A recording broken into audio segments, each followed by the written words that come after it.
Phil Spencer is officially gone.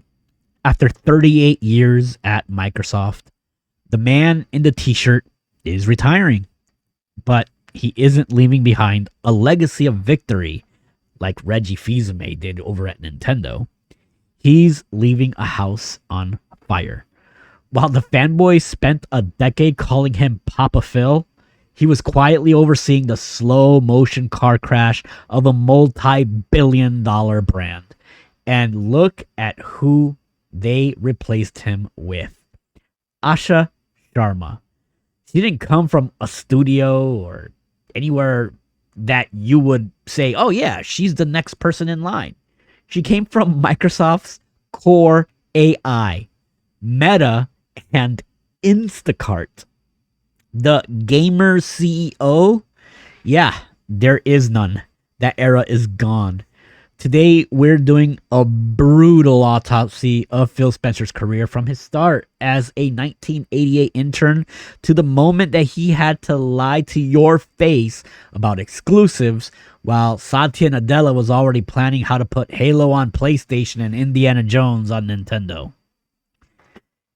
People forget that Phil Spencer was a Microsoft lifer. He started as an intern in 1988 coding CD-ROMs like Encarta and Microsoft Money. He wasn't some gaming prodigy. He was a technical middle manager who climbed the ladder throughout the years through sheer longevity.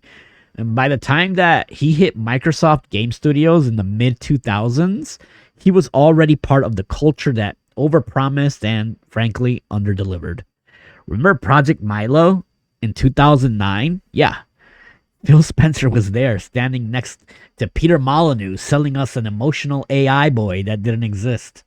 It was the first time that we saw the Phil Spencer playbook. Sell a dream that the hardware can't actually run. This led directly to the Kinect disaster, the cross that Microsoft frankly chose to die on.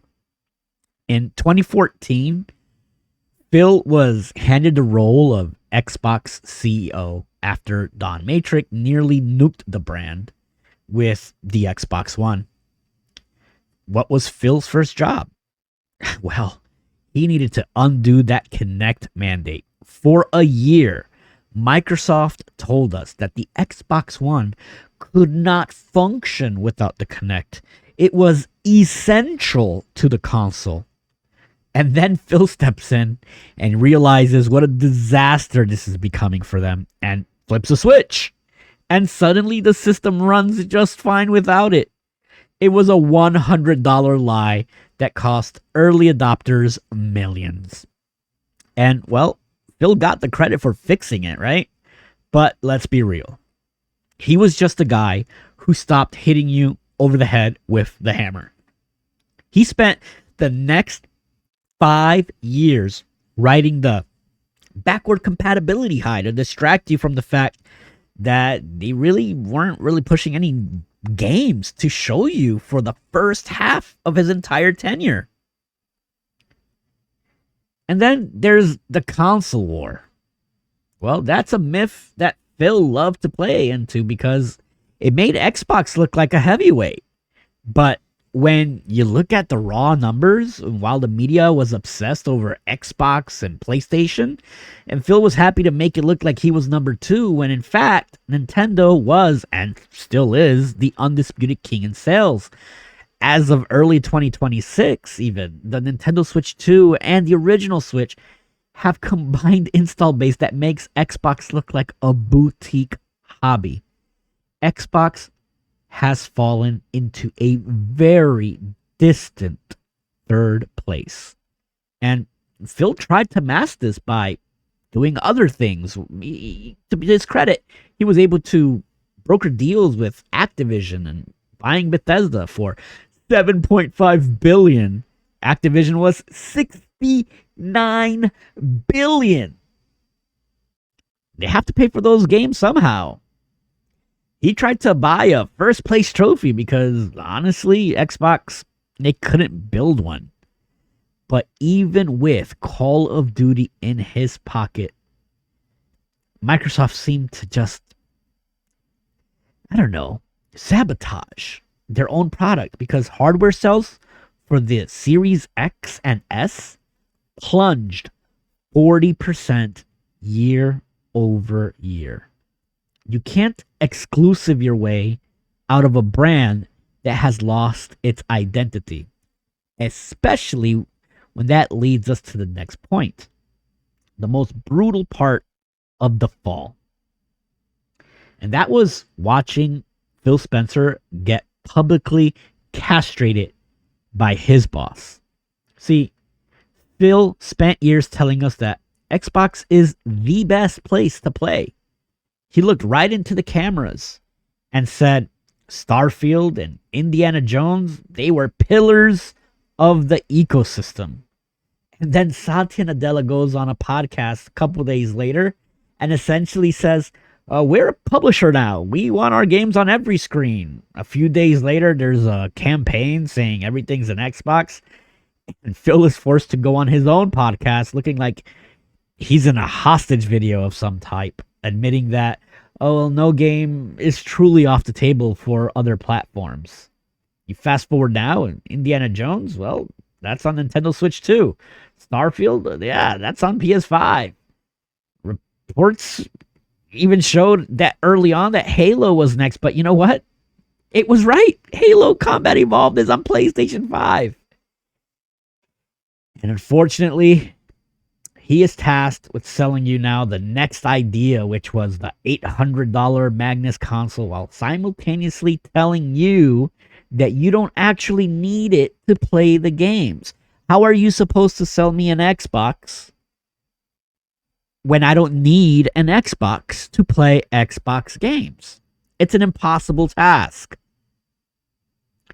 Now, they make him go on and smile through his teeth, shilling Game Pass, knowing that the only reason to buy the hardware, the exclusives for Microsoft, yeah, that's a dead concept.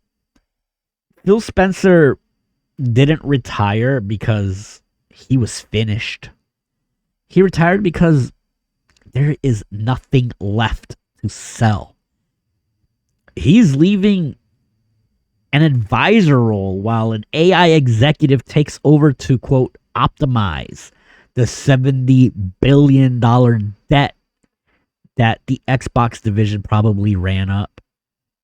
He was the intern who became the king, only to oversee the end of the empire. Guys, Phil Spencer was the guy who told you what you wanted to hear while doing exactly what the shareholders demanded. Now, that was his job. But the Xbox fans, they just covered their eyes and pretended like everything he said was gospel. And then when reality would strike, it was just pure copium. Oh no, it's old games like Minecraft. Those don't count. No. They're older games. They're a couple of years old. And now we're seeing these games come out day and date on other systems. The rise and fall of Phil Spencer, it's complete. Xbox isn't a console anymore. It's a service. It's a brand tier in a Microsoft cloud future.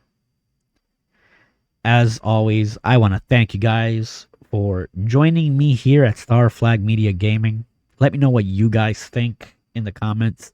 Now, I didn't mean for this to come off as bashing Phil Spencer the entire time, but the reality of his tenure, while we all love the fact that he was a gamer and he spent time playing on Xbox Live and all those good things, the reality is that as the CEO of Xbox, as the lead guy, the Xbox tanked.